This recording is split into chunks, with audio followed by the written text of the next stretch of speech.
살아계신 하나님, 주님의 온기로 세상을 덮이시고 주님의 생기로 만물을 소생케 하시니 감사드립니다. 지금 저희가 호흡하며 움직일 수 있는 모든 것이 주님의 은총이며 신비의 사건입니다. 지금까지 저희를 도우셨듯이 앞으로도 함께 하실 것을 신뢰합니다. 오늘 주시는 말씀을 통해 삼위일체 하나님을 더욱 사랑하며 더 소망할 수 있도록 인도하옵소서. 주 예수 그리스도의 이름으로 간절히 기도하옵나이다. 아멘. 오늘 우리에게 주시는 살아계신 하나님의 말씀은 요한복음 제4장 43절에서 54절까지의 말씀입니다. 이틀이 지남에 예수께서 거기를 떠나 갈릴리로 가시며 친히 증언하시기를 선지자가 고향에서는 높임을 받지 못한다 하시고 갈릴리에 이르심에 갈릴리인들이 그를 영접하니 이는 자기들도 명절에 갔다가 예수께서 명절 중 예루살렘에서 하신 모든 일을 보았음이더라. 예수께서 다시 갈릴리 가나에 이르시니 전에 물로 포도주를 만드신 곳이라. 왕의 신하가 있어 그의 아들이 가버나움에서 병들었더니 그가 예수께서 유대로부터 갈릴리로 오셨다는 것을 듣고 가서 청하되 내려오셔서 내 아들의 병을 고쳐 주소서 하니 그가 거의 죽게 되었습니다. 예수께서 이르시되 너희는 표적과 기사를 보지 못하면 도무지 믿지 아니하리라. 신하가 이르되 주여 내 아이가 죽기 전에 내려오소서. 예수께서 이르시되 가라 내 아들이 살아있다 하시니 그 사람이 예수께서 하신 말씀을 믿고 가더니 내려가는 길에서 그 종들이 오다가 만나서 아이가 살아있다 하거늘 그 낫기 시작한 때를 물은즉 어제 7시에 열기가 떨어졌나이다 하는지라. 그의 아버지가 예수께서 내 아들이 살아있다 말씀하신 그때인 줄 알고 자기와 그 온 집안이 다 믿으니라. 이것은 예수께서 유대에서 갈릴리로 오신 후에 행하신 두 번째 표적이니라. 아멘.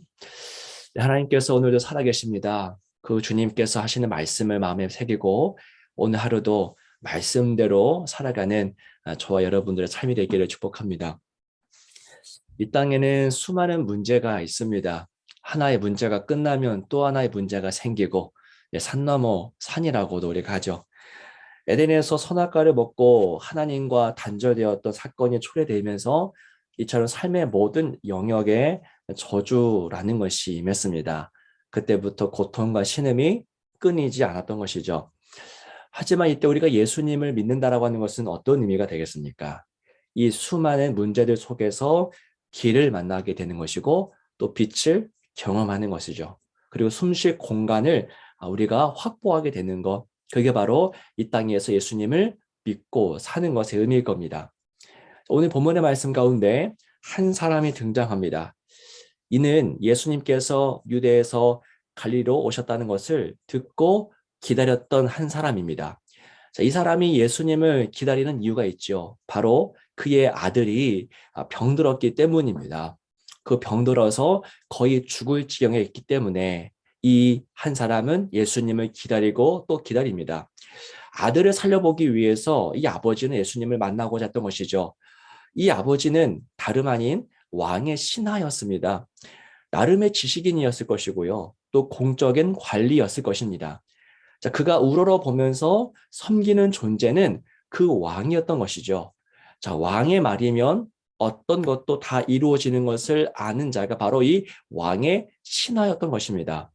자, 그런데 자기 아들의 건강 문제에서만큼은 이 왕의 권세는 너무나 무기력했고 소용이 없었습니다. 평소에는 세상을 쥐락펴락했어도 그의 아들은 고칠 수가 없었던 것이었습니다. 그래서 이 왕의 신하는 예수님을 기다립니다. 자기가 섬기는 왕이 아니라 이 땅에 오신 그 예수님을 기다립니다. 진정한 왕, 진정한 통치자를 사모하고 있습니다. 예수님을 이 사람이 만났을 그때에 이 신하는 간절하게 호소하고 있지요. 47절의 말씀입니다. 그가 예수께서 유대로부터 갈릴리로 오셨다는 것을 듣고 가서 청하되 내려오셔서 내 아들의 병을 고쳐주소서 하니 그가 거의 죽게 되었습니다. 네, 만나자마자 붙들고 호소하죠. 예수님이 좀 지체했습니다. 그러자 이 신하는 다급해집니다. 아들이 죽기 전에 큰일이 벌어지기 전에 빨리 와달라고 간청합니다. 이 아들의 문제 앞에서 아버지는 더욱 초조해졌던 것이죠. 진정한 왕, 예수 그리스도께서 이때 한 말씀 하십니다. 그게 바로 50절에 있는 말씀인데요. 50절 상반부에 이렇게 기록되어 있습니다. 예수께서 이르시되 가라, 내 아들이 살아있다 라고 말씀을 하십니다. 이 왕의 신하는 예수님께서 그래 함께 가자라고 하실 것을 기대했을 겁니다.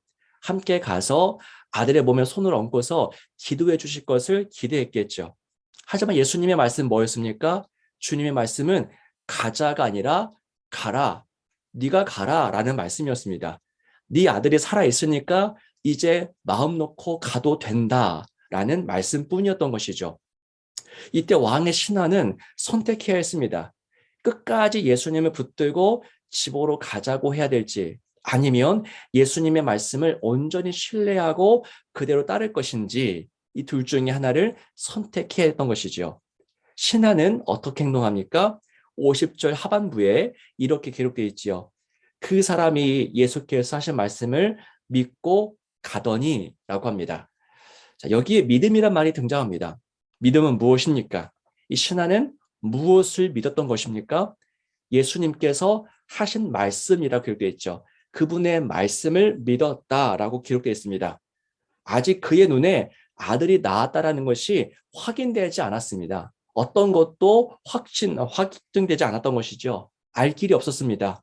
하지만 그는 예수님의 한 말씀, 네 아들이 살아있으니 가라라고 한 말씀을 믿고 갑니다. 저희가 종종 부르고 있는 찬송가 545장 보시면 가사가 이렇습니다. 이 눈에 아무 증거 아니 배어도 믿음만을 가지고서 늘 걸으며 이 귀에 아무 소리 아니 들려도 하나님의 약속 위에 서리라. 그렇죠? 아무 증거 보이지 않아도 가는 것, 이게 믿음이고요. 우리 귀에 아무 소리 들리지 않는다 할지라도 그 약속 위에 서는 것, 이게 믿음입니다. 자, 예수님의 조치는 이 신하가 기대했던 방식이 아니었습니다. 신하는 함께 가기를 원했을 거예요. 하지만 이 신하는 예수님의 말씀을 믿고서 자신의 기대했던 모든 방식을 다 내려놓았습니다. 여러분, 이것이 믿음입니다. 자신의 방식을 포기할 줄 아는 것, 자신이 원했던 모든 해결 방식을 내려놓을 수 있는 것이 믿음입니다. 그리고 주님이 일하시는 방식을 존중하고 소망하는 것, 이게 믿음이라고 할 수 있을 겁니다. 하나님이 선택하신 방법, 그게 바로 십자가였지 않습니까? 십자가는 하나님이 세상을 구원하기 위해서 하나님이 택하신 방식이었는데요. 하지만 그 당시 제자들은 이 십자가 사건을 막기 위해서 온갖 힘을 다 쏟아 부었습니다. 이것만큼은 안 됩니다. 죽어서는 안 됩니다라고 했던 것이죠. 무지했고 믿음도 없었던 것입니다. 여러분, 믿음은 하나님이 일하시는 방식을 있는 그대로 삶으로 받아들이는 겁니다. 하나님이 십자가를 선택했으면 믿음은 그 십자가를 나의 길로 삼는 것, 그것이 믿음입니다. 이 신하에게 예수님께서 한마디 말씀을 하셨던 걸 기억하십시오. 신하는 예수님께서 치유하는 방식, 직접 가는 방식이 아니라 말씀을 하시는 그 방식을 받아들였고 그 믿음으로 돌아갔습니다. 오늘 우리에게 하나님은 어떤 방식으로 일하실까요? 저와 우리 성도님들에게 하나님은 어떻게 일하실까요? 말씀으로 일하실 것입니다. 이 시간 이 묵상을 통해서 하나님 우리를 만나심으로써 우리의 모든 문제를 만지시고 치유하실 것입니다. 그러나 믿음이 없으면 이 묵상, 이 기도에 소망을 걸지 않겠지요. 내가 원하는 방식대로 내가 기대했던 일들을 이루어 달라고만 요구할 겁니다. 여러분, 하나님이 일하시는 방식은 우리의 기대를 저버리기도 합니다. 왜 이렇게 일하실까 생각하기도 합니다. 그러나 여러분 기억하십시오. 하나님은 하나님이십니다. 그분의 방법이 유일한 길이요, 진리요, 생명입니다. 믿음은 그분이 일하시는 방법을 온전하게 수용하시는 겁니다. 믿음으로 이 말씀을 일하실 것을 바라보면서 오늘 이 새벽에 나에게 어떤 말씀을 주실지 묵상하면서 기도하면서 믿음으로 이 하루를 살아내는 내 욕망으로 살아가는 것이 아니라 하나님의 말씀을 믿는 믿음으로 오늘을 살아내시는 저와 여러분의 삶이 되시기를 주의 이름으로 축원합니다. 기도하겠습니다. 살아계신 주 하나님 아버지, 예수님께서 가라, 네 아들이 살아있다 말씀하셨을 그때에 이 왕의 신하는 그 한 말씀 붙잡고 신뢰하고 집으로 돌아갔습니다. 이것이 믿음이라고 주님이 말씀하십니다. 하나님, 오늘 저희에게도 이 믿음을 허락하여 주옵소서. 내 생각대로 되지 않고 하나님이 말씀하시고 일하실 그때에 하나님의 방식을 수용하며 그 말씀 붙잡고 오늘을 소망하며 살아갈 수 있도록 인도하여 주옵소서. 그 믿음의 여정을 통해서 우리 주변을 살리고 주변의 사람을 살려내는 그런 통로로서 오늘 우리가 쓰임받도록 인도하여 주옵소서. 이 나라를 굽어 살펴주시고 공군과 모든 가정들에게 하나님의 샬롬이 가득 임하게 하옵소서. 주 예수 그리스도 이름으로 간절히 기도하옵나이다. 아멘.